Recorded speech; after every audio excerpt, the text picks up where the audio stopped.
Hey everyone, it's Aubrey, recovering perfectionist, queen of distraction / gardener. Welcome back for a fall garden tour. We're not going to be doing a huge full in-depth garden tour today. There's just really not a ton to report. A lot of stuff is dying back. We pulled out some pumpkin plants and some zucchini plants over the course of the last few days. And primarily today, I want to focus on getting my tomatoes harvested. It's just time to pull those off the vine and get those in the house. Not taste. And then as a bonus to today's video, I did harvest some of my rosemary and some of my sage from the garden this morning, and then earlier this afternoon, Alec and we took a walk out to the back 40, and I was able to harvest a little bit of the rose hips that are back there. So today, if you would like to join me later on in the evening after the boys go to bed, I'm going to be making some fire cider. So it's like a garden tour / kitchen activity. And then that I think is that. Let's get started on these tomatoes.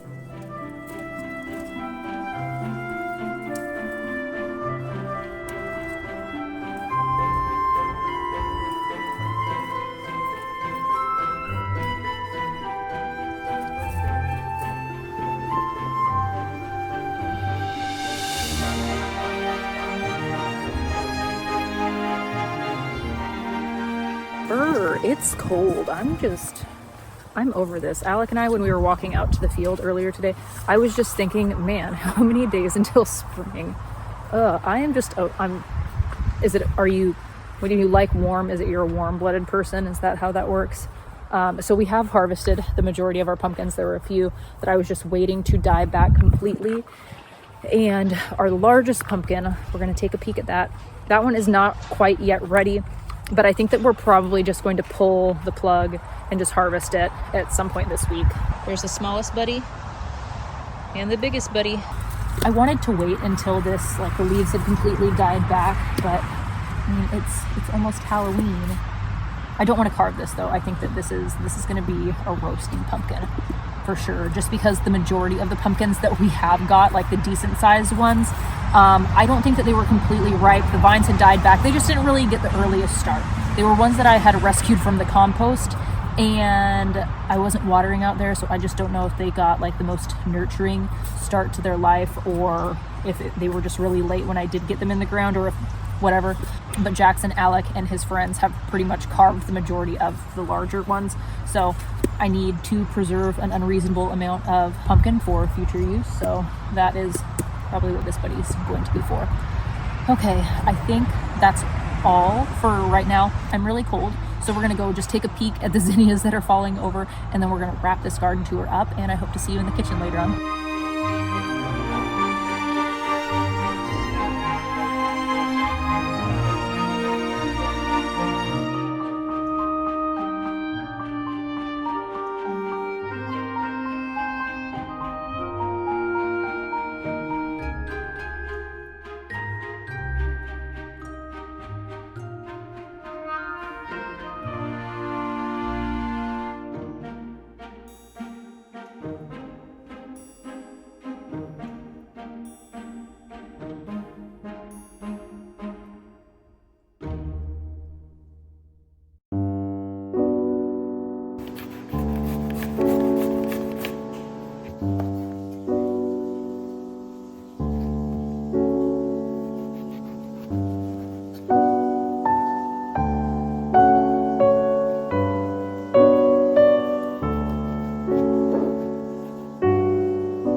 Alrighty, well, that is my fire cider recipe. It's not a recipe, I just made it up using what I had available in the yard and then in the fridge. And I wanted to go a little bit more in depth with this process, but I walked into the garage like a half an hour before bedtime and the freezer was starting to thaw out. So like there was a extension cord to my father-in-law's trailer that had shorted out in the rain, which was messing with the freezer. So that's that. Thankfully, issue resolved and just kidding. Flippin' A. There was like 2 bags of frozen horseradish that had thawed out that I was going to put in this. Well, maybe I'll have to do a second batch. That ain't happening today, I'll tell you that for free. Alrighty, well, thank you for tagging along for this garden tour / fire cider making session. I appreciate you all. I hope you have a lovely evening. I'll see you in the next one. As always, I love you, have fun, and be kind.